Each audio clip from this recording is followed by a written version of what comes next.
กราบเรียนหลวงพ่อโยมมักจะมีอาการปวดหัวในระหว่างงานปฏิบัติกรรมฐานที่เข้มข้นเมื่อเช้านี้โยมใช้คำบริกรรมพุทโธซ้ำๆอย่างรวดเร็วในการทำสมาธิสังเกตเห็นว่าจิตใจสงบมากขึ้นเรื่อยๆแต่หลังจากนั้นไม่นานก็มีความตึงเครียดก่อตัวขึ้นที่ศีรษะไม่ทราบว่าจะบรรเทาให้อาการหายขาดได้อย่างไรขอความกรุณาหลวงพ่อให้คำแนะนำการแก้ปัญหานี้ด้วยค่ะขอบพระคุณค่ะครับ Question from Anonymous. Dear Long Po, I tend to develop headaches during intensive retreats. This morning I used a quick repetition of Bhutto as my meditation object. I noticed the mind became more and more peaceful, but after some time, tension started building up in the head, and I don't know how to fully relieve it. May Long Po give me some advice on how to work this out. Thank you. คงจะตั้งใจมากเกินไปก็อาจจะมีการปวดศีรษะได้นะเพื่อให้เราสังเกตดูถ้าเราพุทโ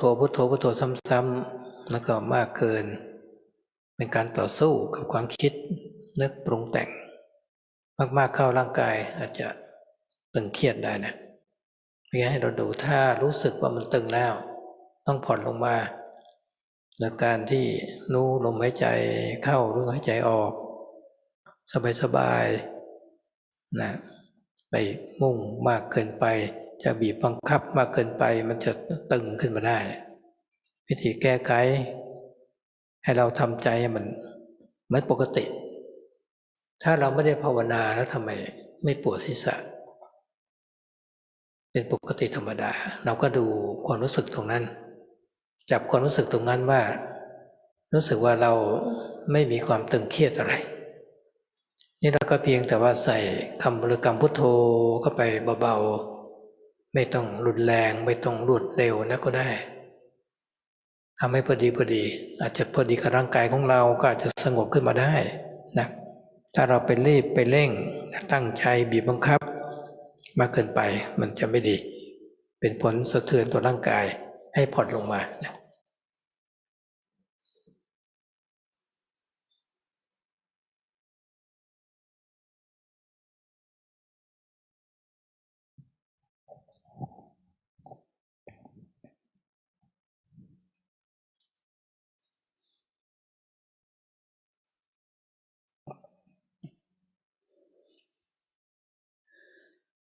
So if you're overly determined in your meditation in using the repetition of Buddha, then headaches and tension may come up. So you have to notice for yourself when you're using Buddha as your meditation object, repeating it continuously and quickly. This is like you're going against the thinking and proliferation of the mind. And if you do it too much, then it may cause tension and headaches or effects on the body. So it may be too much for your body. So you have to know that for yourself, be aware of that, and you can try to reduce the intensity of your use of this meditation object by developing mindfulness, just to know the in and out breath in a very relaxed and comfortable manner. If you try to overly control the mind with this object, then it may lead to tension and stress in the body.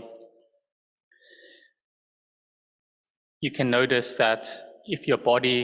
is just in a normal state outside of meditation, or you aren't meditating, then how come there's no tension and headaches coming up? So you just be aware of that natural feeling outside of meditation and you can see that that doesn't cause distress and tensions and headaches. And so then you can try just to use that word Bhutto in a very relaxed manner, use it very lightly. You don't need to use it too strongly or too quickly. And doing it like this, then the mind may become peaceful and calm. But if you do it too quickly, too much intensity, then you may find that it does have a negative effect on the body. So you can try to reduce this intensity.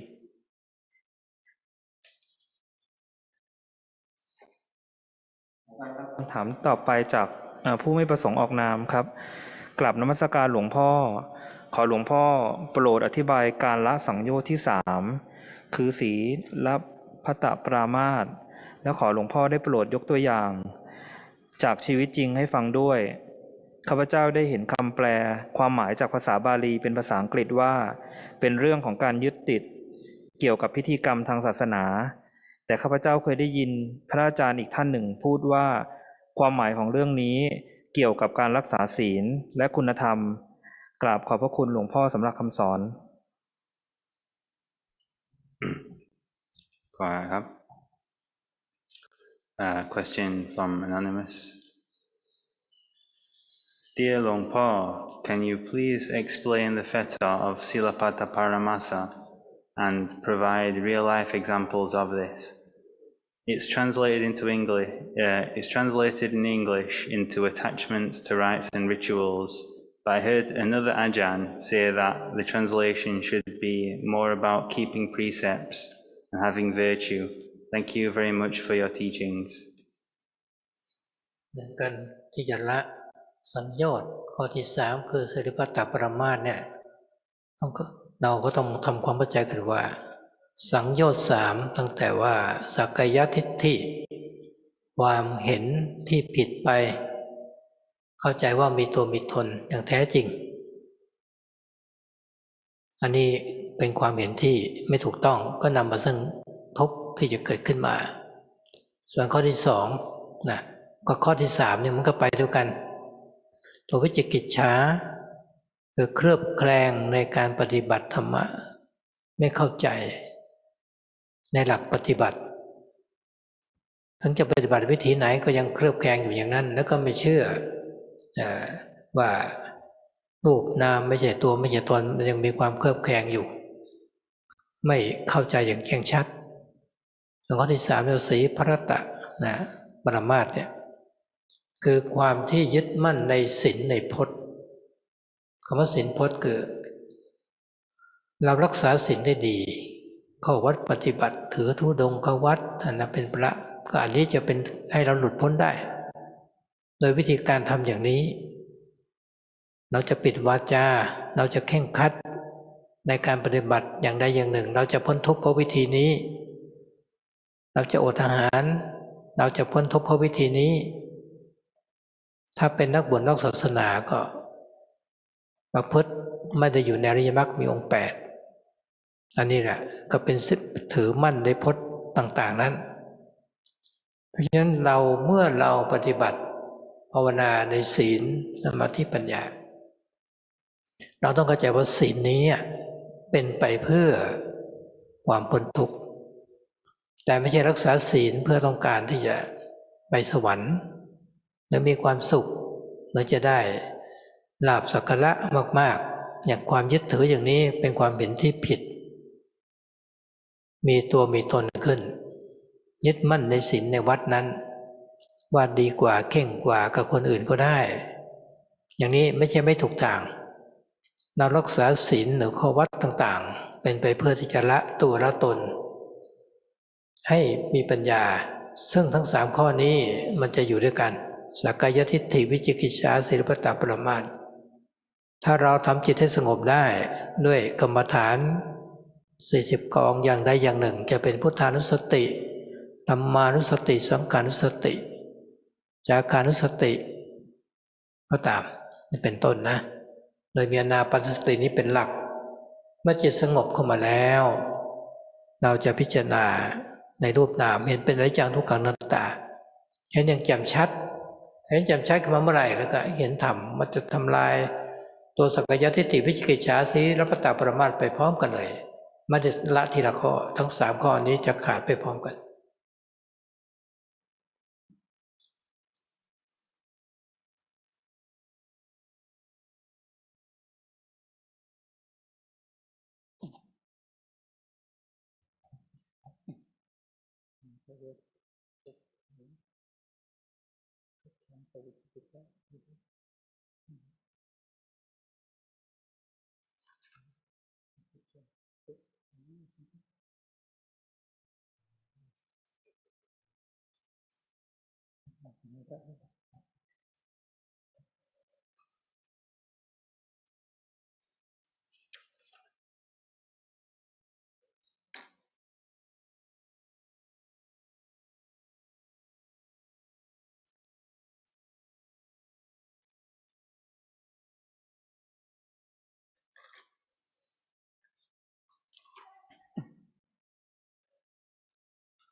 So the abandoning of these 3 samyojana or 3 fetters, in particular, you're asking about Silabbata Paramasa. And so the first fetter of Sakya Ditti is this wrong view, seeing as self and seeing that self is true, that's their reality. And this is wrong view, and this leads to birth. The 3 fetters are of a similar nature. Vicikicca is skeptical, doubt. This is not understanding into the foundations of Dhamma practice. One doesn't understand clearly. One sees and has doubts about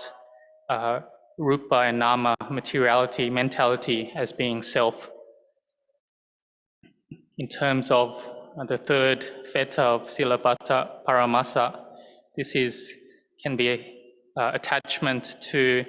keeping precepts and practices, keeping different forms of sila. For instance, different practices such as for monks they keep different ascetic practices we call tudong kowat, and believing that practicing like this can lead one to become free from suffering, or practices such as not speaking at all leads to freedom from suffering, or being strict in a certain mode of practice and method and believing that will lead one to freedom from suffering. Maybe not eating, fasting will lead one to freedom from suffering. And for those outside of the Buddha Sasana, there may be ascetics who are practicing in certain ways and they believe that their practices lead them to be free from suffering. And so it's attachment to these types of practices and precepts. But we practice the training of sila, samadhi, and panya, so that sila is for the purpose of the freedom from suffering, from dukkha. It's not for the purpose to be born in heaven or to get happiness or to get wealth. To think like that is wrong view and is an arising of a sense of self. Or if one attaches to certain modes of practice and then believes that, we're practicing stricter than other people, that is also incorrect. So this sila is for the abandoning of the fetters, these 3 fetters, in order to gain wisdom and understanding. So all of the meditation objects, the 40 kamatanas, there's Buddha Nusati, Dhamma Nusati, Sangha Nusati, Chaka Nusati, and the foundation of Anapanasati. So these lead the mind to gain peace and calm to arise, and then we contemplate into rupa and nama, seeing it as being anicca, dukkha, anatta, impermanent, unsatisfactory, and not self. Seeing this clearly, this is called seeing the Dhamma. And so the mind lets go of all three of these lower fetters at the same time. It doesn't become let go of one after the other.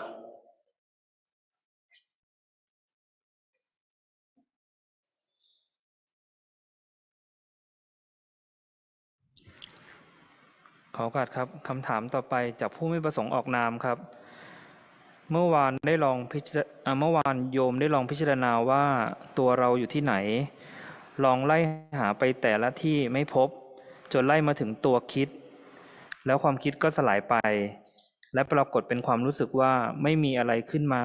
แวบเดียวเมื่อลองทำอีกครั้งก็เป็นแบบเดิมขอเมตตาหลวงพ่อช่วยชี้แนะเพิ่มเติมว่าควรภาวนาอย่างไรต่อไปครับ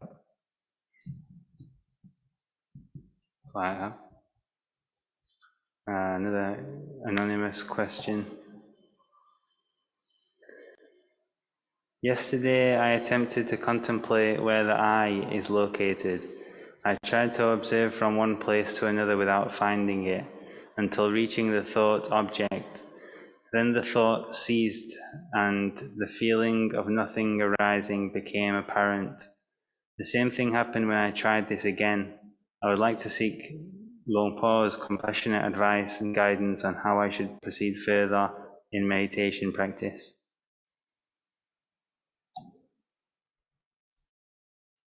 อันนี้คือการพิจารณาการที่พิจารณาร่างกายของเราทีละสัดทีละส่วนก็ตามหรือพิจารณาจิตอารมณ์ก็ตามเราพิจารณาแล้วก็เห็นว่ามันสลายไปมันไม่เที่ยงไม่ใช่ตัวไม่ใช่ตนมีความรู้สึกขึ้นมาแวบหนึ่งเราทำอย่างนี้อีกแล้วก็ควรพิจารณาอีกหลายๆครั้งพิจารณาจนกว่าจิตจะสงบนิ่งมันจะสงบนิ่งดีแล้วเรากลับมาพิจารณาอีกก็เห็นชัดเจนขึ้นแล้วเรารู้สึกว่ามันเหนื่อยมันเมื่อยมันล้าเรากลับมาดูลมหายใจกลับมาทำจิตให้สงบก่อนแล้วก็พิจารณาซึ่งมันจะทำได้2 อย่างว่าพิจารณาแล้วให้จิตสงบหรือทำความสงบก่อนแล้วพิจารณาอย่างนี้เราจะเข้าใจได้ชัดเจนให้เราทำมากๆด้วยในเบื้องต้นก็ทำถูกแล้วล่ะแต่ก็คงจะสงบได้สักไม่มากเท่าไหร่ก็พิจารณาอีกให้เห็นชัดจนจิตของเรามันเกิดความว่างขึ้นถ้ามันมีปัญหามันฟุ้งซ่านกลับมาดูลมหายใจกลับมาพุทโธให้สงบก่อนแล้วเกิดเอาความสงบนี้กลับไปพิจารณาร่างกายเห็นเป็นอนิจจังทุกขังอนัตตาอีกครั้งหนึ่ง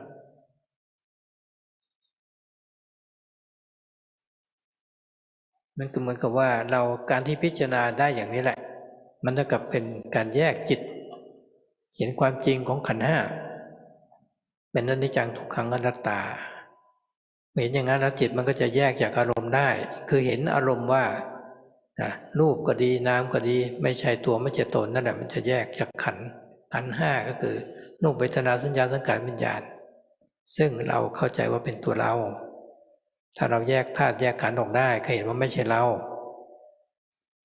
าทำแบบนี้บ่อยๆเราจะได้เห็นธรรม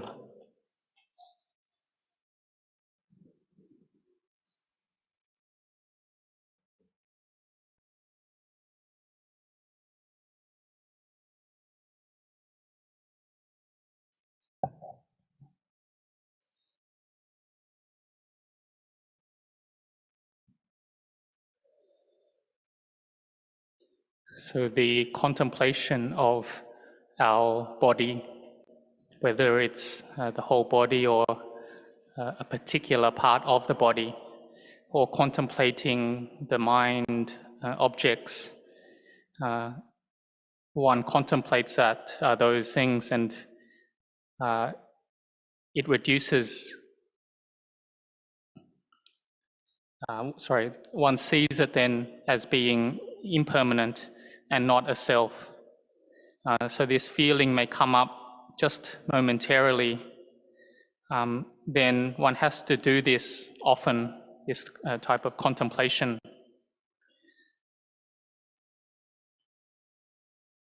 So one contemplates until the mind gets peaceful, contemplates, and then one can see clearly. If the mind gets tired from this contemplation, one can go back to mindfulness of the breath, and then when one has enough strength, and to again continue one's contemplation, investigation. So there's the method of contemplation and leading to peace, or the method of developing peace first and then doing contemplation. And in these ways, then understanding or clear understanding can arise. So one needs to practice this a lot. In the beginning, one's understanding won't be very clear. So one may see into emptiness just momentarily, but one needs to keep contemplating again and again to see this and to have emptiness arise. If the mind becomes agitated, chaotic, or has a lot of thinking, then one has to go back to the breath and Buddho and to make the mind peaceful again. Then one can contemplate and see this body as being anicca, dukkha, anatta.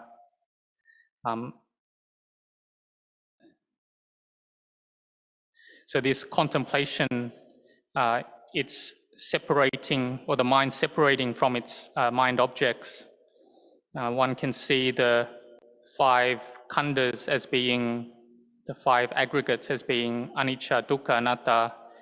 This is like one separating out the mind objects from the mind. One can see the rupa and nama as being not a self, and one can separate those 5 aggregates out. This is what one attaches to as a self. And so to separate out these 5 khandhas or aggregates, then this is to see that these aggregates are not us, not me or mine. So if one is able to see this often, then one will see the Dhamma.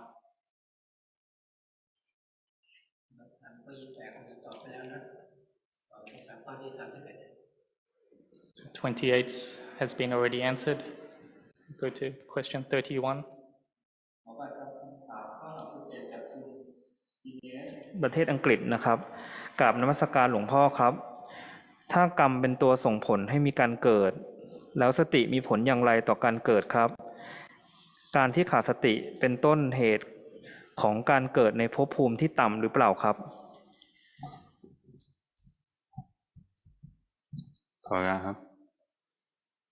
Question from Dinesh from the UK. Dear Long Po, if karma leads to rebirth, then how does mindfulness affect rebirth? Is lacking in mindfulness the cause of rebirth in the lower realms? นอกจากว่ากรรมนี้ก็มีทั้งกรรมดีกรรมชั่วและกรรมกลางๆกรรมดีส่งผลให้เกิดก็มีความสุขกรรมชั่วส่งผลให้เกิดก็มีความทุกข์ขึ้นมาตอนนี้สติเนี่ยมีผลต่อการเกิดไหมตัวสติถ้าเป็นสัมมาสติคือความระลึกชอบนึกอยู่ที่กายเวทนาจิตหรือธรรมและมีสัมมาทิฏฐิอยู่ในใจความที่เราตั้งใจมั่นชอบการที่เรามีความเห็นที่ชอบถูกต้องอันนี้ก็เป็นธรรมฝ่ายกุศลถ้าเรามีสติมากๆก็ยับยั้งชั่งใจไม่ทำบาปทางกายทางวาจาแม้บาปเกิดที่ใจก็พยายามละ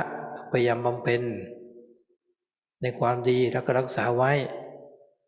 เมื่อมีสติมากๆอย่างนี้เนี่ยก็เป็นกรรมที่เป็นฝ่ายกุศล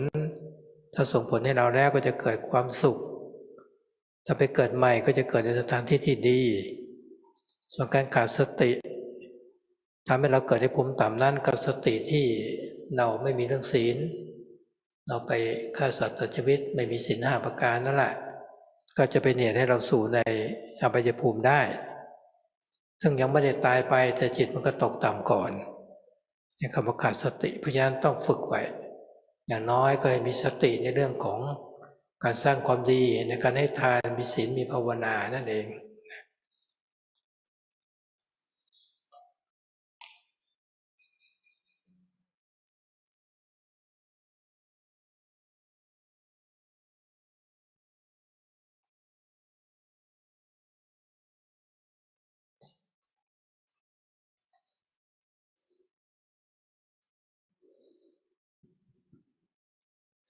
So karma, there's the good karma, the bad karma, and the neither good or bad karma. So when one does good karma, these intentional actions, then the result is happiness arising for us. If one does bad karma, then this leads to suffering to arise for us. So this sati, or the right mindfulness, we call this sama sati, right recollection. So this is the recollection or mindfulness in the body, feelings, the mind, and the mind objects. So this comes from a basis of right view. So we have right view, and then we do good actions, wholesome actions, and we don't do unskillful actions of body, speech, and mind. When there is any unwholesomeness arising in us, then we have effort to let that go. So we have to have a lot of mindfulness here to do a lot of good karma, and this will give the results to us to have happiness. And if this leads, and if we have rebirth, then we'll be reborn in a good, pleasant destination. But if one's mindfulness is not good, and one does not keep the sila or the 5 precepts, one engages in the killing of living beings, then one can be reborn in a lower realm. But even if one hasn't died yet, the mind is already lowered. So one does need to train the mind to have mindfulness, to keep building goodness and good karma. So this is basically the practicing of dana, generosity, sila, virtue, and bhavana, mental cultivation.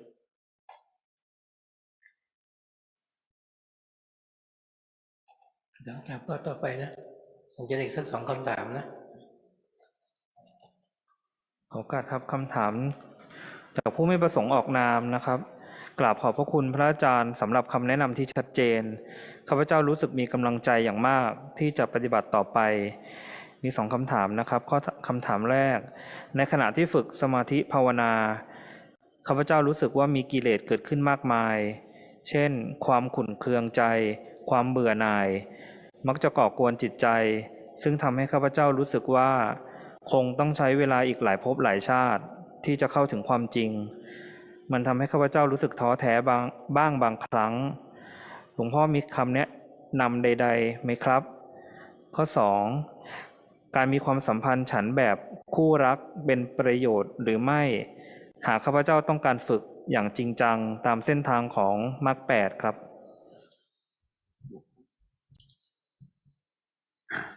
ขอครับ Question from anonymous. Thank you, Ajahn, for your clear guidance. I feel very motivated to practice. When practicing meditation, I noticed a lot of defilements like irritation, boredom disturb the mind, and feel like it will take many lifetimes to understand the truth. It can be demotivating sometimes. Any kind advice, Venerable Sir? And a second question is a romantic relationship helpful if I want to be seriously practicing on the Noble Eightfold Path? เราต้องมีความอดทนก่อนนะในเบื้องต้นเนี่ย ถ้าเราไม่ได้ปฏิบัติสมาธิไม่ได้ภาวนากิเลสมันก็มีมากอยู่แล้วแต่ว่าเราไม่รู้สึกว่ามันมีมากแต่เมื่อเรามาปฏิบัติภาวนาทำสมาธิเราจึงเห็นกิเลสมันเกิดขึ้นมามากมายซะเหลือเกินความขุ่นเคืองใจความเบื่อหน่ายความท้อแท้ความง่วงความยินดีความพยาบาท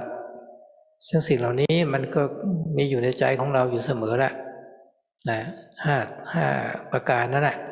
กามฉันทะพยาบาทถีนมิทะความฟุ้งซ่านหงุดหงิดใจความสงสัยมีอยู่แล้วถ้าเราตั้งใจปฏิบัติเมื่อเกิดขึ้นมาก็รู้ว่ามันไม่แน่มันไม่เที่ยงแต่ว่าในเบื้องต้นเนี่ยตัวกำลังตัวสติของเรามันยังอ่อนอยู่สมาธิยังไม่ตั้งมั่นเกิดมากิเลสมันเกิดขึ้นมามันก็จู่โจมก็สู่ใจและใจก็วุ่นวายตอนนี้เราทำอะไรไม่ได้แต่เราอยากมีความทุกข์มากขึ้นอีกเมื่อทำอะไรไม่ได้เราต้องเข้าใจขึ้นมา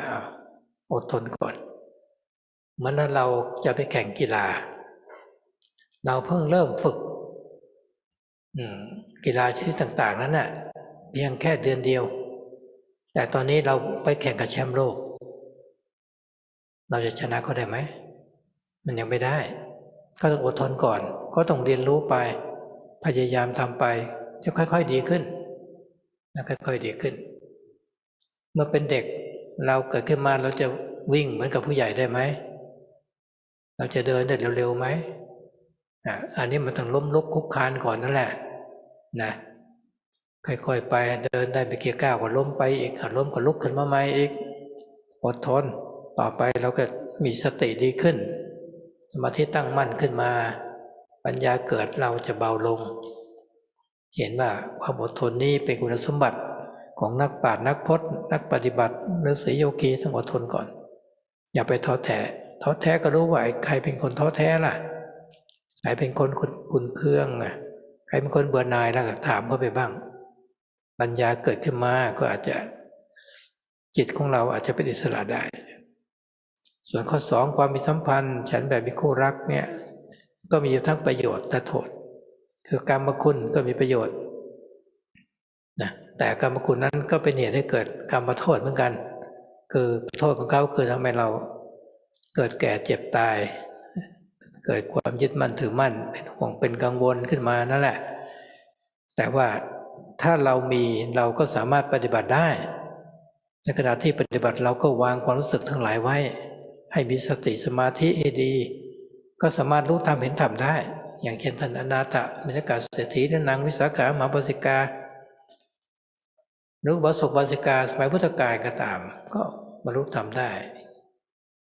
ไม่มีอะไรขัดข้องหรอกนะขอให้ตั้งใจมีสติมากๆในแล้วการปฏิบัติในระหว่างวันได้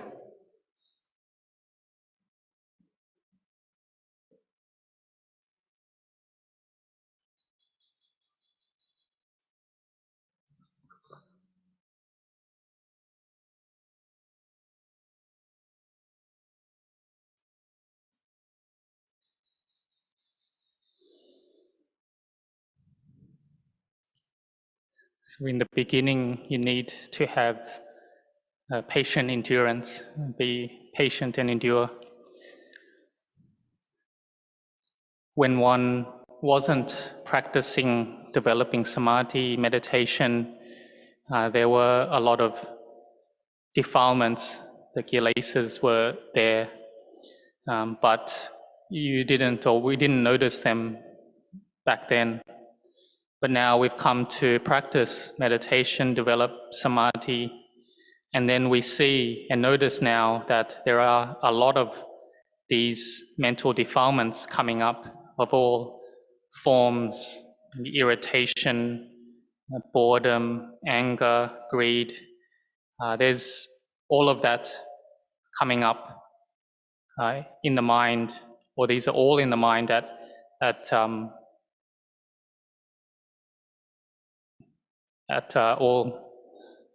constantly. So in the mind, there's already the hindrances of sensual desire, ill will, sloth and torpor, restlessness and doubt there already. And so we need to put effort into the practice to know that these things, when they come up, that they're impermanent, they don't last. When our mindfulness is not good, our samadhi is not firm, then these kilesas, mental defilements, will come up a lot in our mind, and the mind will become disturbed and chaotic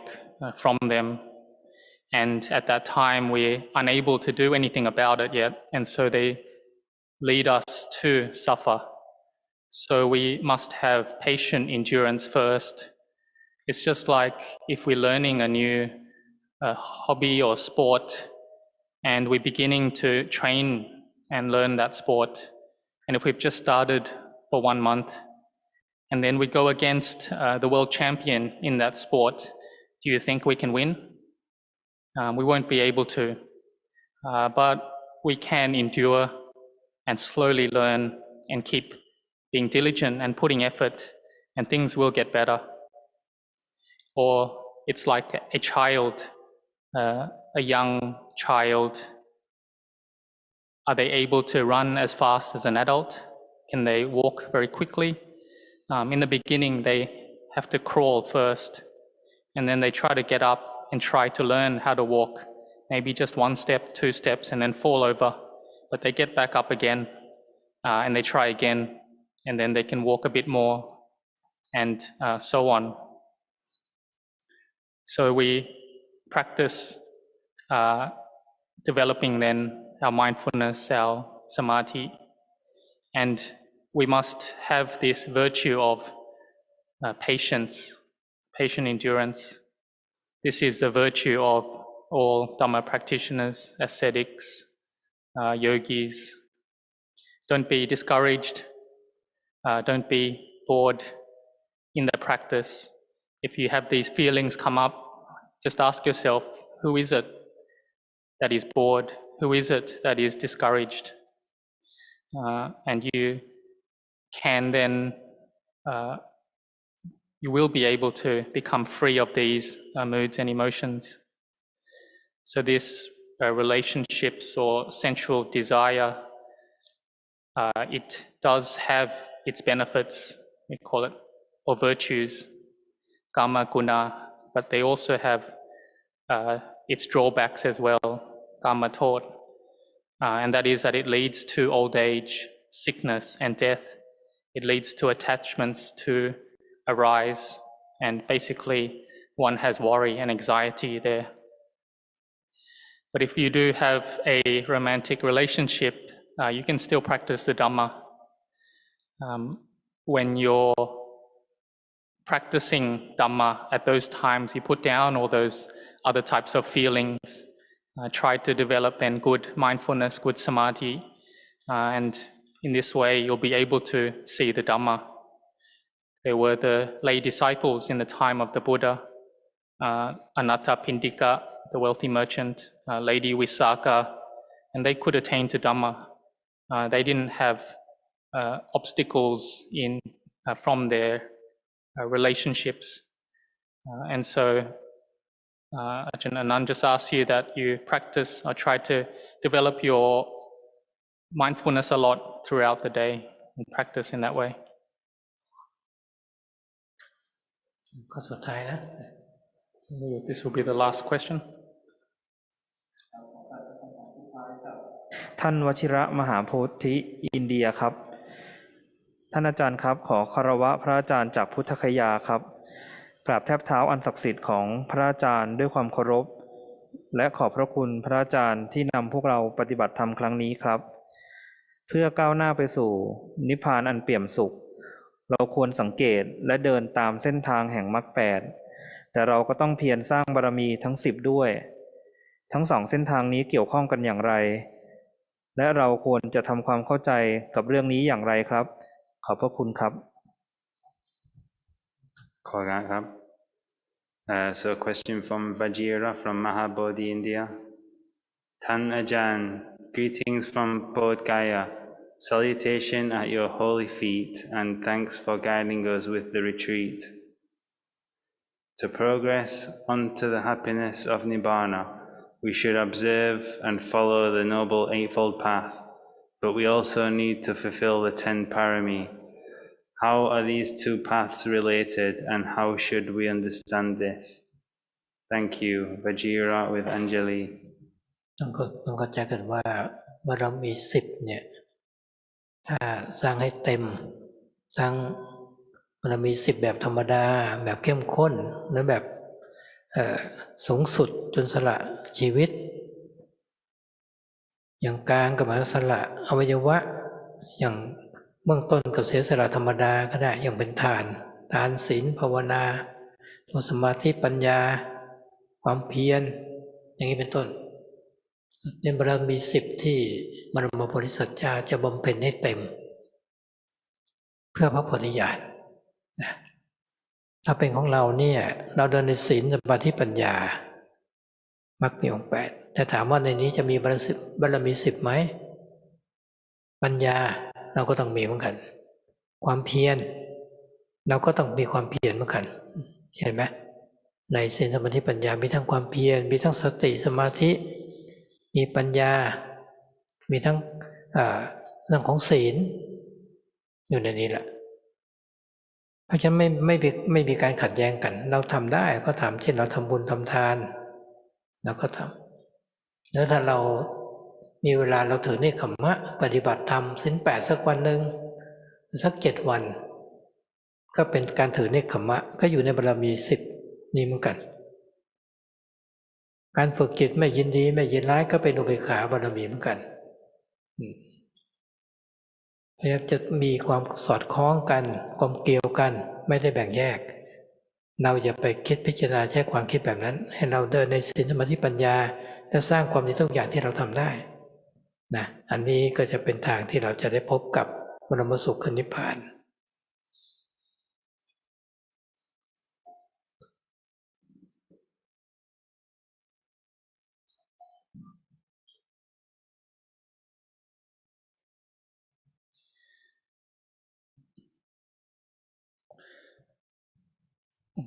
So you have to understand that these 10 paramitas or spiritual perfections, to build it to its completion or fully, there's different levels to that. There's the ordinary level, there's the ordinary level, there's the more stricter level or middle level, and then the highest ultimate level. So the normal level requires just ordinary sacrifices. The middle or the higher level requires the sacrifice of one's organs, and the highest or ultimate level requires the sacrifice of one's life. And the ordinary level of parami, of sacrifice there, this incorporates all types of goodness like dana, giving, sila, virtue, bhavana, developing sati, mindfulness and wisdom, and putting effort in the practice. So that's already incorporated in that. But the bodhisattva, one who aspires to become a Buddha, will develop the 10 paramitas to its completion for the purpose of bodhinyana, to become a Buddha. But this isn't against how the Noble Eightfold Path, the practice of sila, samadhi and panya. If you're asking, does it incorporate the 10 paramis in this Noble Eightfold Path, then there is wisdom there, effort, determination. They have mindfulness, samadhi, sila. So they don't go against each other. And you can practice these paramitas as well. Practicing dana you can do, practicing nekama, renunciation you can do. Maybe one day out of the week you keep the 8 precepts. And so this is also contained in the 10 paramitas, in nekama parami. Practicing to keep the mind away from liking and disliking or keeping it in the middle is practicing upeka parami, like equanimity. And so the paramitas and the Noble Eightfold Path are associated. There's no need to separate them out. So there's no need to think the way that you are thinking. You just practice sila, samadhi, and panya, and you build all sorts of goodness and paramis that you're able to do. And then this is the path that will lead one to the highest ultimate happiness, that is nibbana.